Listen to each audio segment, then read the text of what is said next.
Welcome to Vijayakumar IAS அகாடமிப்பா. இது back to the square one batch. ஓகேவா? ஒன்ஸ் அகேன் உங்கள் எல்லாத்துக்கும் நன்றி. இன்னைக்கு நம்ம சிம்பிள் இன்ட்ரெஸ்ட் பார்க்க போகிறோம். தனி வட்டி. ஓகேவா? தனி வட்டி கூட்டு வட்டிக்கான வித்தியாசத்தை முதல்ல தெரிஞ்சுப்போம். தனி வட்டி,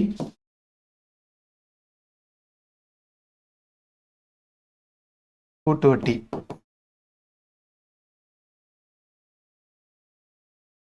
ஓகே, இப்போ ஃபஸ்ட்டு சிம்பிள் இன்ட்ரெஸ்ட்டும் காம்பவுண்ட் இன்ட்ரெஸ்ட்குள்ள வித்தியாசத்தை முதல் பார்ப்போம். ஒரு 1000 ரூபா வச்சுப்போம். ஒரு 1000 ரூபாய்க்கு 10% வட்டின்றாங்க. 1000 ரூபாய்க்கு 10% வட்டினா எவ்வளோப்பா கிடைக்கும் உங்களுக்கு? 100 ரூபா மொதல் ஒரு வருஷத்துக்கு. அடுத்த வருஷமும் அதே 10% வட்டி தான், அதே 100 ரூபா கிடைக்கும். அடுத்த வருஷமும் அதே 10% வட்டி தான், அதே 100 ரூபா தான் கிடைக்கும். கரெக்டா? சிம்பிள் இன்ட்ரெஸ்ட்ல பெர்சன்டேஜ் ஆஃப் இன்ட்ரெஸ்ட் மாறே 10%. எல்லா வருஷமும் 10 தான். முதல் வருஷம் 10, ரெண்டாவது வருஷம் 10, மூணாவது வருஷம் 10. அப்போ மொத்தம் எவ்வளோ பர்சன்டேஜ் இருக்கு? 10, 20, 30. கரெக்டா?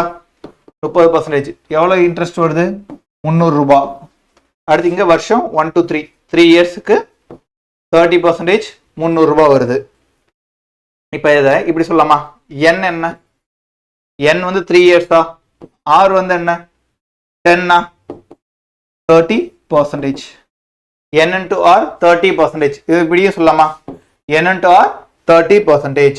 10% தனித்தனியாக எடுத்துட்டு 30% இப்படி போடுறோம். 3 into r 30% தான் வருது. அப்போ என்னது? வட்டி மட்டும் எவ்வளோ? n into r percentage சொல்லலாம். வட்டி மட்டும் எவ்வளோ சொல்லலாம்? n into r percentage. அதான் n into r 3 into 10 30%. SI மட்டும் கண்டுபிடிக்கணும்னா இந்த இது போட்டால் போதும். அடுத்து காம்பவுண்ட் இன்ட்ரெஸ்ட் பாருங்க. அதே காம்பவுண்ட் இன்ட்ரெஸ்ட்ல அதே 1000 ரூபா, அதே 10% இன்ட்ரெஸ்ட். மொதல் வருஷத்துக்கு எவ்வளோ கிடைக்கும்? 100 ரூபா. அப்போ 1100 ரூபாய் ஆயிருமா? ரெண்டாவது வருஷத்துக்கு பார்க்கும்போது இன்ட்ரெஸ்டோட சேர்த்து பார்க்கணுமா? அப்போ 1100 ரூபா, ரெண்டாவது வருஷம் மறுபடியும் 10%. இதுக்கு 110 ரூபா, 1210 ரூபாய் ஆகும். மறுபடியும் தேர்ட் இயருக்கு போகும்போது என்ன ஆகும்? இந்த 1210 ரூபால 10% எவ்வளோ? 121. ஆட் பண்ணோம்னா 1331 கிடைக்கும். அதாவது 1000 ரூபான்றது பிரின்சிபல் 1331 ரூபாய் ஆயிடுது. வட்டி மட்டும் எவ்வளோ கிடைக்குது? 331 ரூபா கிடைக்குது. 331 ரூபா. மொதல் வருஷம் 100 வட்டி, அடுத்த வருஷம் 110, அடுத்த வருஷம் 121. கரெக்டா? வட்டி மட்டும் 100, 110, 121 போது மொத்தம் டிஃபரன்ஸ் பாருங்க. 300 ரூபா, இங்கே 331 ரூபா கிடைக்குது. எக்ஸ்ட்ரா வழக்கு போகுது 31 ரூபா. இப்போ மொதல் வருஷம் மட்டும் பாருங்க. மொதல் வருஷம் தனி வட்டிலையும் 100 ரூபா தான், கூட்டு வட்டிலையும் 100 ரூபா தான். ஓகேவா? மொதல் வருஷம் தனி வட்டிலையும் 100 ரூபா தான், கூட்டு வட்டிலையும் 100 ரூபா தான். அப்போ சிம்பிள் இன்ட்ரெஸ்ட்க்கும் காம்பவுண்ட் இன்ட்ரெஸ்ட்க்கும் மொதல் வருஷத்துக்கு எந்த வித்தியாசமும் இருக்காது. தனி வட்டிலையும் கூட்டு வட்டிலையும் மொதல் வருஷத்துக்கு எந்த வித்தியாசமும் இருக்காதுப்பா. வட்டி விதத்துல அதுக்கு அடுத்த வருஷத்துல இருந்து தான் வித்தியாசம் ஆகும். Second year, third year. அதனால தான் உங்களுக்கு சம்ஸ்ல என்ன கேட்கறாங்க? எஸ்ஐக்கு சிஐக்கு டிஃபரன்ஸ் கேட்டாங்கன்னா 2 இயர் 3 இயர் கேட்கறது காரணம் அதுக்கு தான். ஓகே, இப்போ நீங்க யாருக்கா வட்டி கொடுக்கணும்னு நினைச்சீங்கன்னா சிம்பிள் இன்ட்ரெஸ்ட்ல கொடுப்பீங்களா, காம்பவுண்ட் இன்ட்ரெஸ்ட்ல கொடுப்பீங்களா? யார்ட்டையா வட்டிக்கு வாங்கணும்னு நினைச்சீங்கன்னா காம்பவுண்ட் இன்ட்ரெஸ்ட்ல வாங்குவீங்களா இல்ல சிம்பிள் இன்ட்ரெஸ்ட்ல வாங்குவீங்களா? அது தெரிஞ்சுக்கோங்க. இப்போ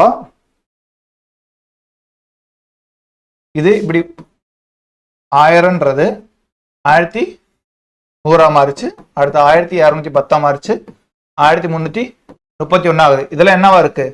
சக்சசிவ் பர்சன்டேஜ் மெத்தட்ல போகுதா?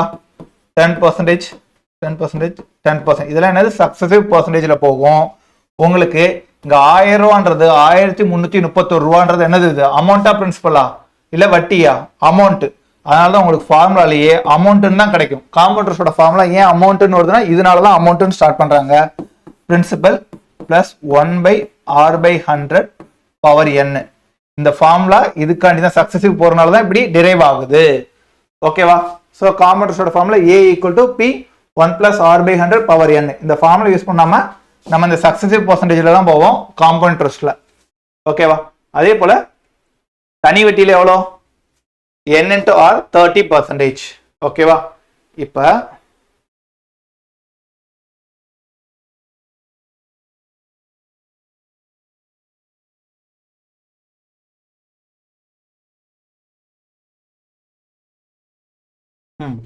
இப்போ காம்பவுண்ட் இன்ட்ரெஸ்ட் இதுக்கு முன்னாடி சாப்டர் ப்ராஃபிட் அண்ட் லாஸ் பார்த்தோமா? ப்ராஃபிட் அண்ட் லாஸ்ல காஸ்ட் பிரைஸ் தான் 100% எடுத்துக்கணும்னு சொன்னேன். கரெக்டா? காஸ்ட் பிரைஸ் தான் 100%. அதாவது வாங்கிய விலை அடக்க விலை தான் 100%. அதே இது சிம்பிள் இன்ட்ரெஸ்ட்ல பார்க்கும்போது எதை 100% எடுத்துக்கணும்? பிரின்சிபல். பிரின்சிபல் தான் 100% எடுத்துக்கணும். பிரின்சிபல் என்ன? அசல். ஓகே, அசல தான் 100% எடுத்துக்கணும். இதே அமௌண்ட் என்னப்பா? அமௌண்ட் என்ன? பிரின்சிபல் பிளஸ் வட்டி தான் அமௌண்ட். பிரின்சிபல் பிளஸ் வட்டி தான் அமௌண்ட். அப்ப பிரின்சிபல் வந்து 100%. வட்டி எவ்வளோ? வட்டி என்னன்னு சொல்லலாம்? n into r ன்னு சொல்லலாமா? என்னன்னா நம்பர் ஆஃப் இயர்ஸ், ஆர்னா ரேட் ஆஃப் இன்ட்ரெஸ்ட். அந்த 10% பார்த்தோமா? 10 3 பார்த்தோமா? அப்ப 30%. அப்ப அமௌண்ட் 130%. ஓகேவா? இப்ப பிரின்சிபல்னா 100% தெரிஞ்சுக்கிட்டீங்க. அமௌண்ட்னா பிரின்சிபல் பிளஸ் எஸ்ஐ 130%. இது போதும், நம்ம சம்முக்கு போயிடலாம். இனி அடுத்து இங்க பாருங்க, இங்க என்ன கேக்குறாங்க? தனி வட்டி எவ்வளோன்னு கேக்குறாங்க. Find the simple interest. உங்களுக்கு பிரின்சிபல் கொடுத்துட்டாங்க 35,000, 9% ரேட் ஆஃப் இன்ட்ரெஸ்ட் 2 வருஷத்துக்கு. ஓகே, உங்களுக்கு தெரியும் 100% எவ்வளோ? 35,000. அடுத்து n into r என்ன? அதான் தனி வட்டி. n into r. அப்ப 2 into 9 18% எவ்வளோ? இதுதான் கேள்வி. ஓகே, இப்ப பாருங்க மறுபடியும் அதே தான். 100ல இருந்து குறையுது, இங்கேயும் குறையும். அப்ப என்ன பண்ணும்? ரெசிப்ரோக்கலா மாத்திக்கணுமா? 18/100 இன்டூ 35,000 0 0 அடிச்சாச்சு. இப்போ 18 into 35 இருக்கு. இப்போ 20 35 எவ்வளோ? 20 35 எவ்வளோ? 700. 700ல 70 போச்சுன்னா எவ்வளோ? 18 கிடைச்சிருமா? அப்ப 6,300. 6,300. Okay, n into r 18%. அதுதான் தனி வட்டி. n into r இது மட்டும்தான் இன்ட்ரெஸ்ட். இதை மட்டும் வச்சாவே நம்ம போதும், இன்ட்ரெஸ்ட் கண்டுபிடிச்சிடலாம். Next sum. அடுத்து பாருங்க. Kumaravel has paid simple interest on a certain sum for 2 years 10% per annum. Find the sum கேக்குறாங்க. அதாவது தனி வட்டியா 750 ரூபா கொடுத்துருக்காரு. அப்ப பிரின்சிபல் என்னன்னு கேக்குறாங்க. அப்ப தனி வட்டி எவ்வளோ? n into r எவ்வளோ? n2, இது 10. அப்ப 20% எவ்வளோப்பா? 750 ரூபா. நமக்கு பிரின்சிபல் கேக்குறாங்க. சம்னா பிரின்சிபல், அசல்னா பிரின்சிபல். அப்ப 100% எவ்வளோ? இங்க இன்க்ரீஸ் ஆகுது, இங்கேயும் அப்ப இன்க்ரீஸ் ஆன ஆகும். 20ல இருந்து 100 இன்க்ரீஸ் ஆயிருக்கு. அப்ப 100/20 இன்டூ 750 அடிக்கலாமா? 5. 75 5 எவ்வளோப்பா? 375. 8 5 40. அப்ப 75 அதை விட 25 கம்மியா போகும். அப்ப 375. அப்புறம் 0 ஆட் பண்ணீங்க. 3750.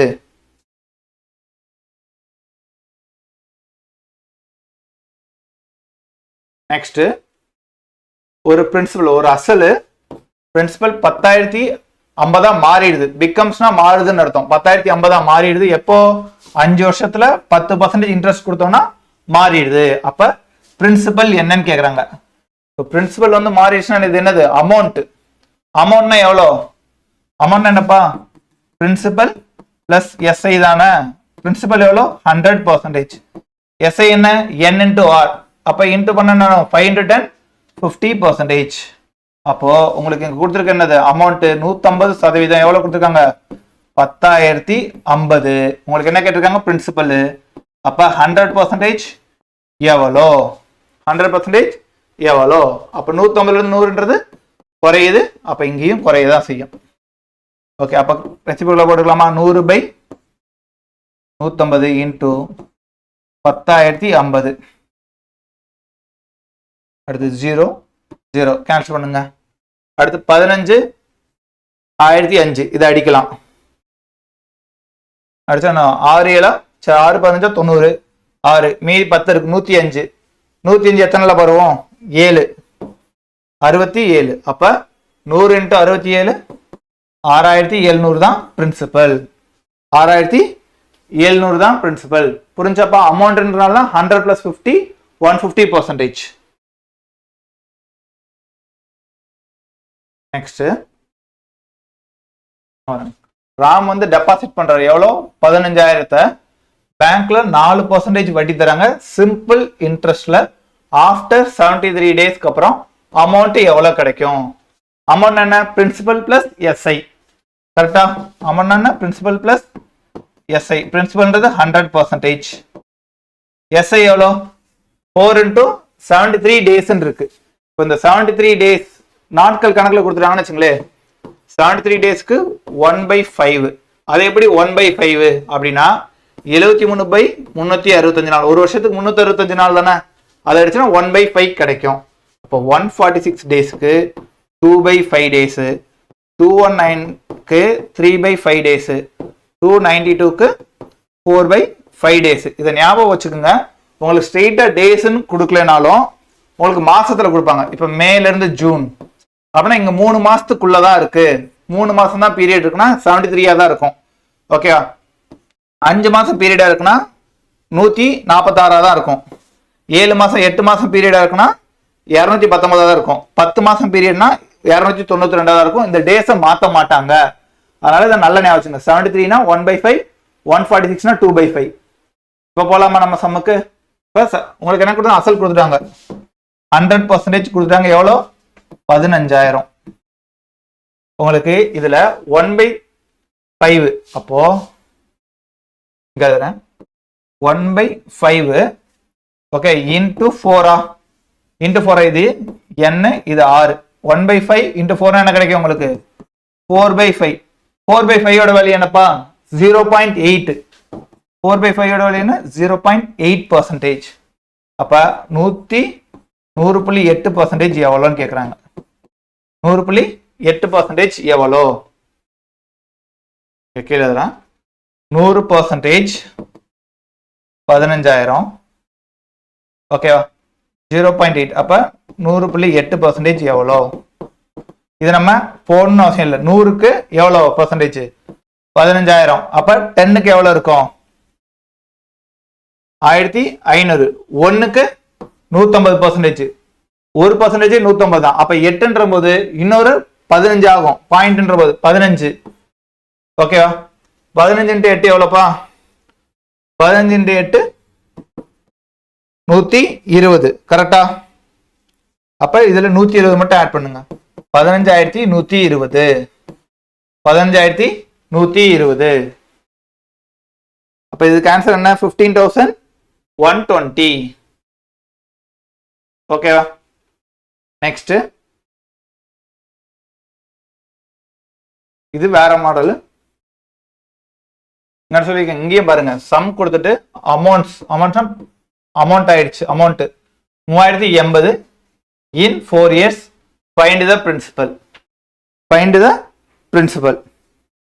4 வருஷத்துல அப்போ 4 into 13.5 13 1/2 13.5 அப்ப 4 into 13.5 எவ்வளோப்பா 54% அப்போ 154% அமௌண்ட் தானே கொடுத்துருக்காங்க 100 + 54 154% 3,080 நமக்கு பிரின்சிபல் கேட்டிருக்காங்க 100% எவ்வளோ 100% எவ்வளோ அப்ப பண்ணோன்னா நான் இங்க மைனஸ் இங்கே மைனஸ் 100/154 3080 கேன்சல் பண்ணலாமா இது 1 இது 2 அப்ப 2000 தான் இதுக்கான ஆன்சர் 2000 தான் இதுக்கான ஆன்சர்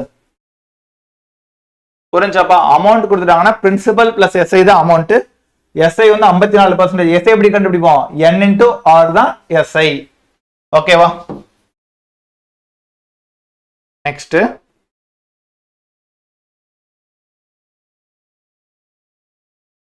சம் அடிக்கடி பார்த்துருப்பீங்க நிறைய டைம் டெஸ்ட்லயே கேட்டிருக்காங்க ஓகேவா இங்க என்ன சொல்லியிருக்காங்க ரேட் ஆஃப் இன்ட்ரெஸ்ட் கேட்டிருக்காங்க சதீஷ்குமார்ன்றவர் 52,000 ஒருத்தர் இருந்து வாங்குறாரு சிம்பிள் இன்ட்ரெஸ்ட் 4 வருஷம் கழிச்சு அவரு 79,040 ரூபா செட்டில் பண்ணிடுறாரு அப்போ ரேட் ஆஃப் இன்ட்ரெஸ்ட் எவ்வளவு எத்தனை பர்சன்டேஜ் வட்டிக்கு வாங்கியிருப்பாரு இதுதான் கேள்வி கரெக்டா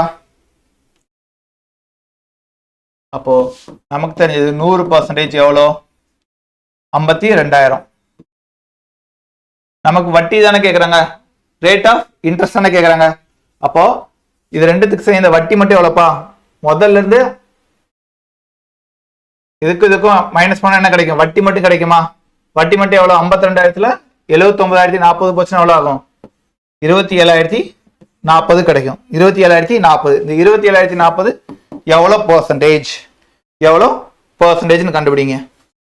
அப்ப 27,040 டிவைடட் பை 52,000 இன்டூ 100 இருக்கும். 0 0 அடிக்கலாம், 0 0 அடிக்கலாம். ஓகே, அடுத்து என்ன பண்ணலாம்? 52 2700 52 தான் வரும். ஓகே, ஏன்னா 50 ஸ்கொயர் 2500. அதுக்கடுத்து 52க்கு இன்டூ 52 போட்டு பார்த்தா 2704 கிடைக்குது. ஸோ அடுத்து 52ன்றது என்ன? Total percentage. வட்டி மட்டும்தான் 52.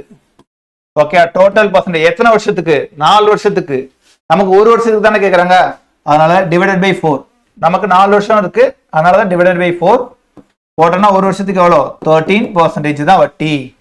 13% தான் வட்டி. அப்போ ஆப்ஷன் டி இதுக்கு. Next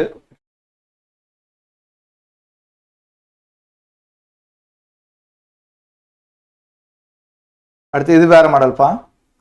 a sum of money simple இன்ட்ரெஸ்ட்ல போடும்போது ட்ரிபிள் ஆகுது 15 வருஷத்துல. அப்ப ரேட் ஆஃப் இன்ட்ரெஸ்ட் என்னன்னு கேக்குறாங்க. ஒரு மணி வந்து ட்ரிபிள் ஆகுது எத்தனை வருஷத்துல? 15 வருஷத்துல. அப்ப ரேட் ஆஃப் இன்ட்ரெஸ்ட் என்ன?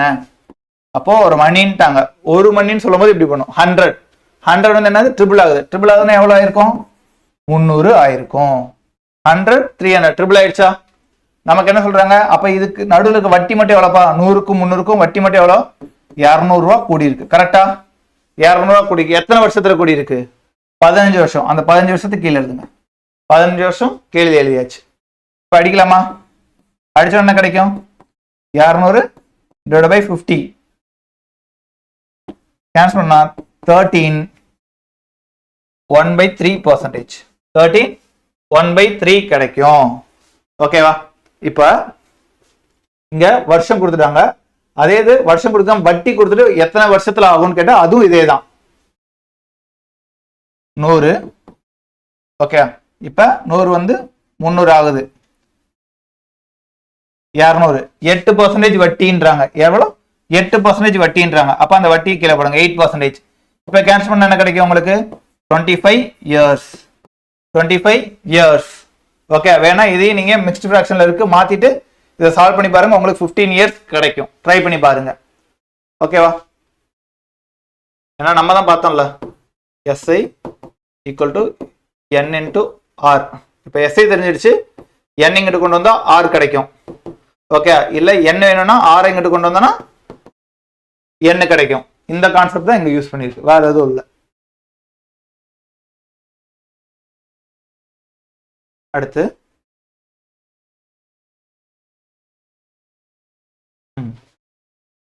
Age sum in what time எவ்வளவு ஆண்டுன்னு இருக்கு.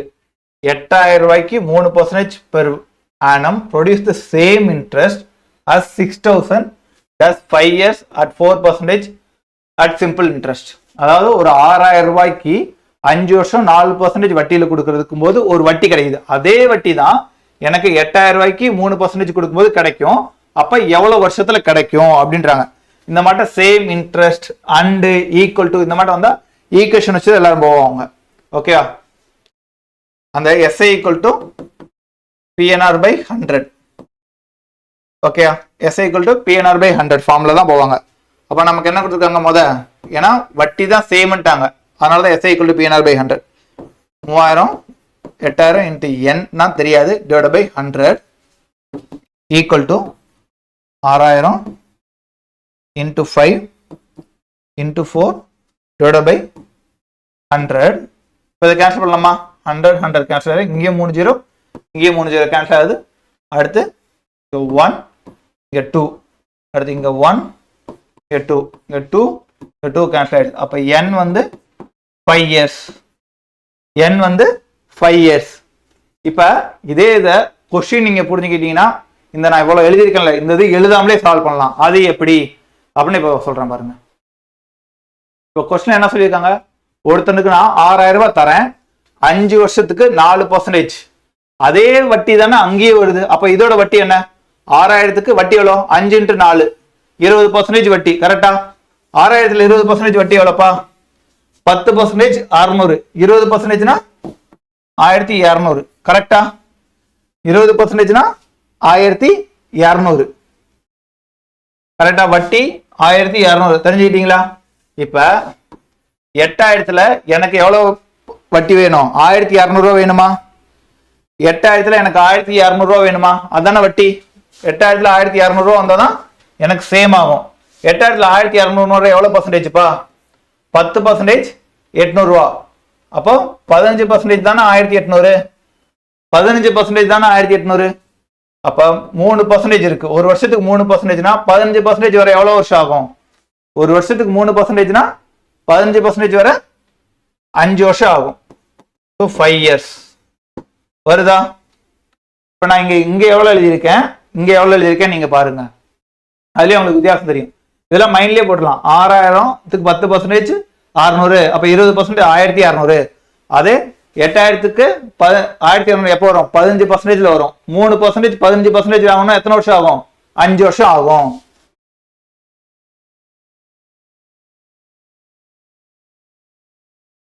நெக்ஸ்ட் அனிதான்ற ஒருத்தர்கிட்ட லோன் வாங்கியிருக்காங்க. எவ்வளவு வாங்கியிருக்காங்க? 9000 ரூபாய். அப்ப அவங்களுக்கு எத்தனை பர்சன்டேஜ் வட்டி? 15% வட்டி பெர் ஆனம் ஒரு வருஷத்துக்கு. 3 வருஷம் கழிச்சு அவங்க எவ்வளவு காசு தராங்க? 12500 ரூபாய் தராங்க. அது போக காசு பற்றாக்குறையால அவங்க கையில கட்டியிருந்த வாட்சையும் அவுத்து தராங்க. அப்ப அந்த கையில கட்டியிருந்த வாட்சோட விலை என்ன?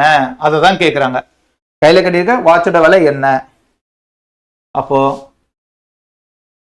100% 9000 ரூபாய். அதாவது அசலும் வட்டியும் சேர்த்து தானே கொடுப்பாங்க. ஒரு ஆள்கிட்ட கொடுக்கும்போது அசலும் வட்டியும் சேர்த்து தான் கொடுப்பாங்க. அப்படி சேர்த்து கொடுக்கும்போது காசு பத்தல அப்படின்றனால தானே வச்சு தராரு. அப்ப அமௌண்ட் தானே அங்க சொல்ல வராங்க. இன்டைரக்டா அமௌண்ட் பத்தல. அப்ப அமௌண்ட் என்ன? Principal plus SI. எஸ்ஐ என்னது? N × R. N எவ்வளோ? N 3 ஆண்டுகள். வட்டி வந்து 15%. அப்ப 3 × 15 எவ்வளோ? 45%. அப்ப 100 × 45 145%. 145% எவ்வளோ? 145% எவ்வளோ? இங்க பாருங்க. 900ன்றது 100%. அப்ப 50% 4500. 50% 4500. அப்ப 5% எவ்வளோ? இதுல 10% 900 450. இதுல 450 கழிங்க. 145 கிடைச்சிருமா?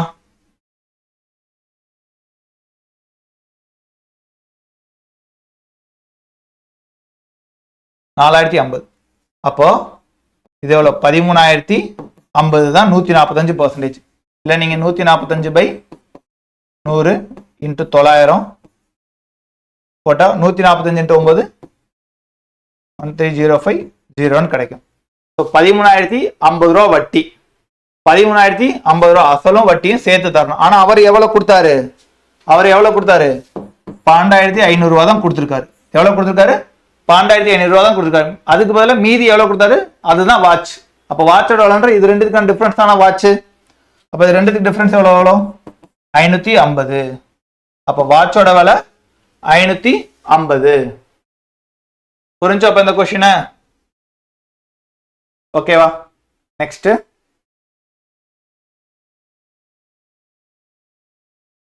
அடுத்து ரெக்கரிங் டெபாசிட். ரெக்கரிங் டெபாசிட் பார்த்தோம்னா நம்ம போஸ்டல் பேங்க்ல எல்லாம் போட்டுருப்போம். சின்ன வயசுல மாசம் மாசம் கட்டுவோம். 1 வருஷம் 2 வருஷம் கழிச்சு எடுப்போம். Recurring deposit either 2 years 4 years இருக்கும் போஸ்டல்ல. அது கரெக்டா தெரியல, அது மட்டும் பாத்துங்க. ஸோ 200 ரூபா அவர் கட்டுறாரு. எவரு எல்லா மாசம் கட்டுறாரு. ரெக்கரிங் டெபாசிட்ல அவர் திரும்பி பெறக்கூடிய தொகை எவ்வளோ? 19656 ரூபா பெறாரு. எத்தனை வருஷத்துல? 6 வருஷம் கழிச்சு. அப்ப அதோட ரேட் ஆஃப் எஸ்ஐ எவ்வளோ? சிம்பிள் இன்ட்ரெஸ்ட் இருக்கும்போது அதோட ரேட் ஆஃப் இன்ட்ரெஸ்ட் எவ்வளோ அப்படின்னு கேட்குறாங்க.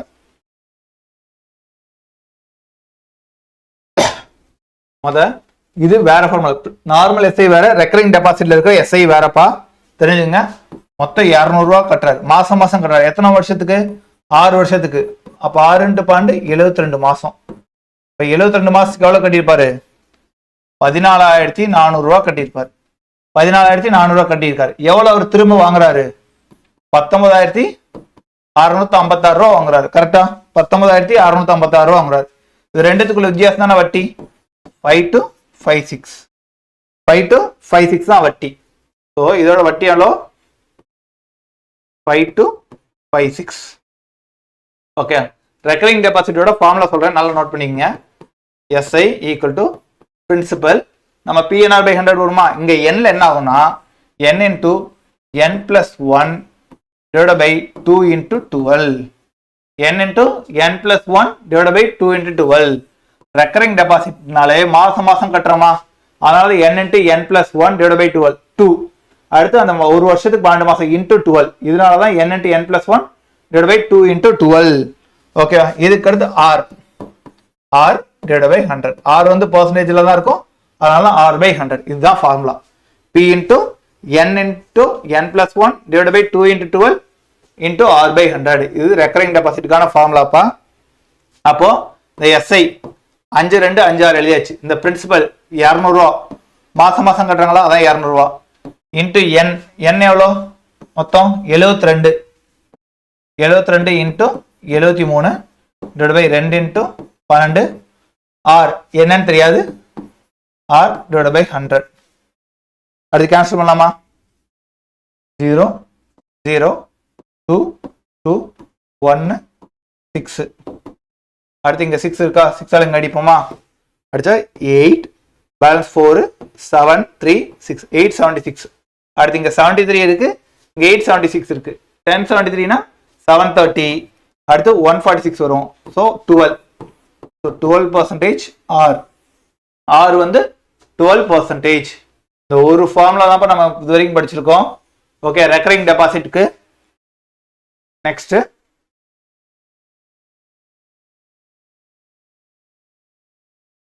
அடுத்து Radha.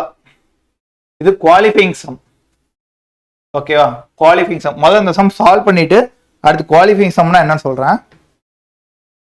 Radha deposited 300 per month. அதே ரெக்கரிங் டெபாசிட்ல 18 மாசத்துக்கு கட்டுறா, அதோட குவாலிஃபையிங் சம் என்னன்னு கேக்குறாங்க. இதோட ஃபார்முலா என்னன்னா, போனதோட பாத்தீங்களா, p into n into n plus 1 divided by 2. இவ்வளவுதான் குவாலிஃபையிங் சம் ஃபார்முலா. அதே தான் p into n into n plus 1 divided by 2. இது குவாலிஃபையிங் சம்முக்கான ஃபார்முலாப்பா. இப்போ இதில் சப்ஸ்டிட் பண்ணலாம். p எவ்வளோ? 300. n என்ன? 18. n plus 1 19 divided by 2. 150 into 18 into 19. Solve பண்ண நமக்கு 51300 கிடைக்கும். 51300. ஓகேவா?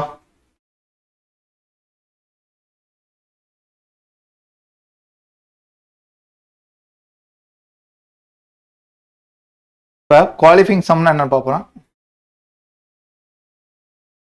இது எப்படியே போகலாம், எவ்வளோ அடிச்சுக்கிட்டு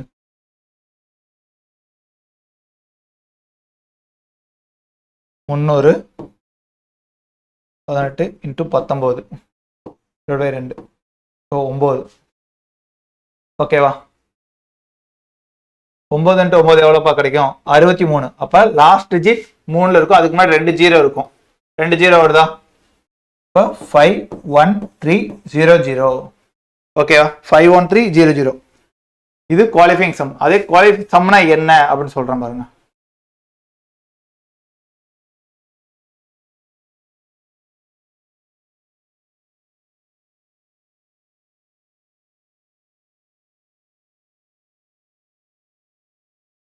குவாலிஃபையிங் சம்னா முதல் மாசம் 300 ரூபா கட்டுறீங்க, அதுக்கு இன்னும் 17 மாசம் இருக்கா, 17 மாசம் மட்டும் கட்டுறீங்களா, அந்த முதல் மாசத்துக்கு 300 ரூபா, மீதி 17 மாசத்துக்கு அதுக்கான வட்டி. அடுத்து 2வது மாசம் 300 ரூபா கட்டுறீங்க, மீதி எவ்வளவு இருக்கும்? 16 மாசம், இந்த 16 மாசத்துக்கான வட்டி. அடுத்த மாசம் 3ஆம் மாசம் 300 ரூபா கட்டுறீங்க, அதுக்கு 16 மாசத்துக்கான வட்டி. அடுத்து இதே போல ஒவ்வொரு மாசம் கட்டிட்டே போக போக போக கடைசியில 300 18ஆம் மாசம் கட்டிருப்பீங்களா, இதோட டோட்டல் அமௌண்ட் தான் குவாலிஃபையிங் சம். அதுதான் 51300 ரூபா வருது. ஓகேவா? எனக்கு இது புரியல அப்படின்னா இந்த ஃபார்முலா மட்டும் கரெக்டாக ஞாபகம் வச்சுங்க, வேற எதுவும் ஞாபகம் வச்சுக்கணும். P into n into n plus 1 divided by 2.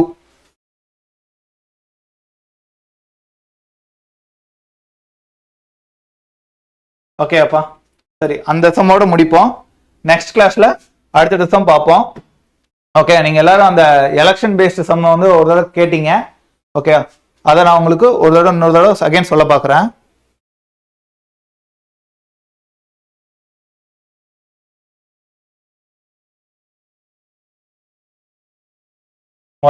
Voters 100%. Okay, அதுக்கப்புறம் இதுல 20% ஓட்டு போடவே வரல. ஓகே, 20% அவங்க ஓட்டு போடவே வரல. அப்ப எவ்வளவு பர்சன்டேஜ் ஓட்டு போட்டிருக்காங்க? 80% ஓட்டு போட்டிருக்காங்க. 80% ஓட்டு போட்டிருக்காங்க. ஓகே, அடுத்து 80% ஓட்டு போட்டிருக்காங்க. இந்த 80%ல 10%, ஓகே, இந்த 80% 10% பேர் என்னாச்சு? இன்வாலிட் ஓட்டு, அதாவது செல்லாத ஓட்டா போச்சு. செல்லாத ஓட்டா போச்சு. அப்ப செல்ற ஓட்டு எவ்வளோ?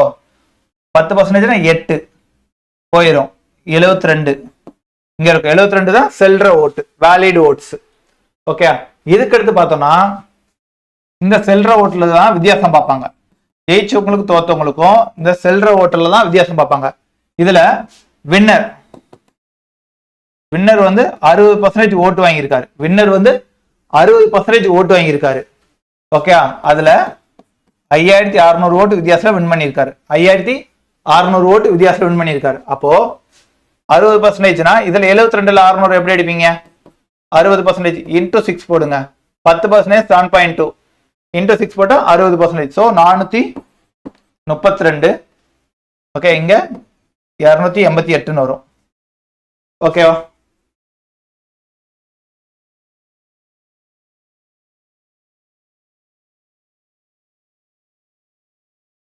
சரி, 43.2 288.8 ஏன்னா பாயிண்ட் 10% பாயிண்ட் இருக்கும். அது 43.2 288.8.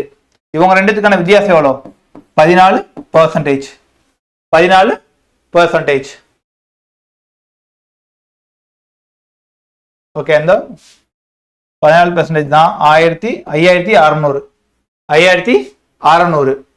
ஓகேவா?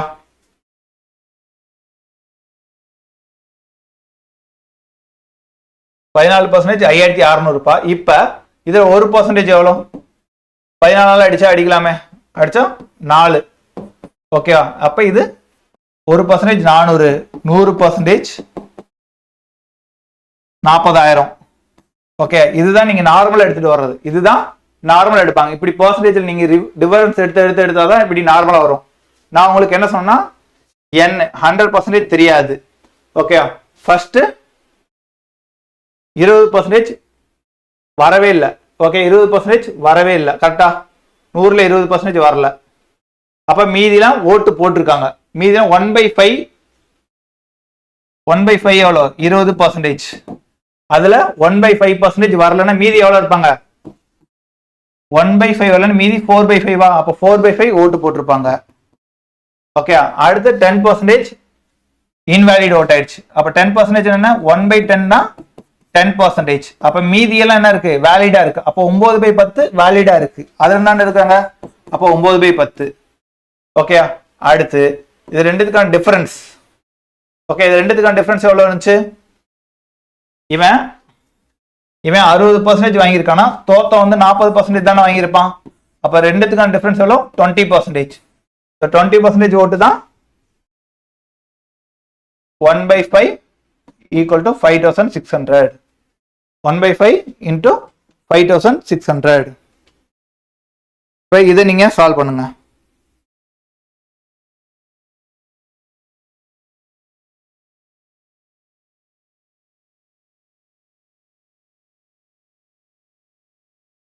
இங்க 56 இருக்கு, இங்க 9 இருக்கு, இங்க 4 இருக்கு. அடிக்கலாமா? 14